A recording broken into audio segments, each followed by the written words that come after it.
ఈరోజు కన్యా రాశి వారికి పోటీ పరీక్షలకు సిద్ధమవుతున్నటువంటి వారు ఏకాగ్రతతో చదువుతారు. కష్టపడి చదివిన అంశాలు పరీక్షా సమయంలో మీకు గుర్తొచ్చి మంచి ఉత్తీర్ణత సాధిస్తారు. ఉద్యోగస్తులకి మీరు చేసే పనికి తగ్గ గుర్తింపు లభిస్తుంది. ఉద్యోగాల్లో కష్టమైన పనులు కూడా సులువుగా పూర్తి చేసుకోగలుగుతారు. వ్యాపారస్తులు మీ మాట తీరుతో కస్టమర్స్ని ఆకర్షించుకుని వ్యాపార లాభాలు పొందగలుగుతారు. పాత స్టాక్ క్లియర్ అవ్వడంతో పాటుగా కొత్త ఆర్డర్లు కూడా మీకు రాబోతున్నాయి. స్త్రీలు భర్త అలాగే పిల్లలకు సంబంధించినటువంటి అవసరాలు గుర్తిస్తూనే మీరు సొంతంగా ఎదగడానికి కొత్త ప్రయత్నాలు కూడా చేయగలుగుతారు. విదేశాల్లో చదువుకోవడానికి ఉద్యోగాల కోసం ప్రయత్నం చేసే వారికి వీసాలు మంజూరు అవుతాయి. మీరు ఎప్పటి నుంచో కొనాలి అనుకున్నటువంటి వస్తువులు వాహనాలు కొనుగోలు చేయడానికి డబ్బులు సమకూరుతాయి. బ్యాంకు రుణాలు మంజూరు అవుతాయి. రుణాలు తీర్చగలుగుతారు. కుటుంబ సభ్యులతో దూర ప్రయాణాలు, విదేశీ ప్రయాణాలు, ఆలయ దర్శనాలు చేయగలుగుతారు. కుటుంబంతో కలిపి శుభకార్యాలు పాల్గొంటారు. కుటుంబ సభ్యుల మధ్య సఖ్యత ఏర్పడబోతోందని చెప్పొచ్చు. ఆస్తి వివాదాలు, ఆర్థిక వివాదాలు పరిష్కరించుకుంటారు. ఆరోగ్యం కాపాడుకోవాలి, వ్యాయామం చేయాలన్న ఆలోచనలు మొదలవుతాయి. ప్రేమికుల మధ్య ఆకర్షణ పెరుగుతుంది.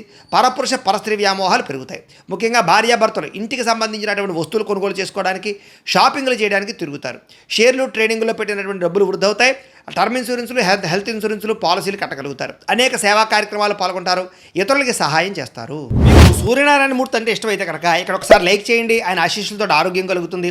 అలాగే రేపటి రాశి ఫలం కూడా మీకు రావాలన్నట్లయితే కనుక సబ్స్క్రైబ్ చేసుకుని ఫాలో అవ్వండి. అలాగే ఇక్కడ కనపడుతున్నటువంటి ఈ లింక్ మీద మీరు క్లిక్ చేసినట్లయితే మీకు ఈరోజు ఇంట్లో సూర్యనారాయణ మూర్తికి ఎలా పూజ చేసుకోవాలో వీడియో వస్తుంది. ఆ వీడియోని ఎదురుగుండా పెట్టుకుని ఇంట్లో ఈరోజు సూర్యనారాయణ మూర్తి పూజ చేసుకోవడం వల్ల మీకు ఈరోజు శుభప్రదంగా ఉంటుందని తెలియజేస్తూ లైక్ చేయడం మాత్రం మర్చిపోకండి. స్వస్తి.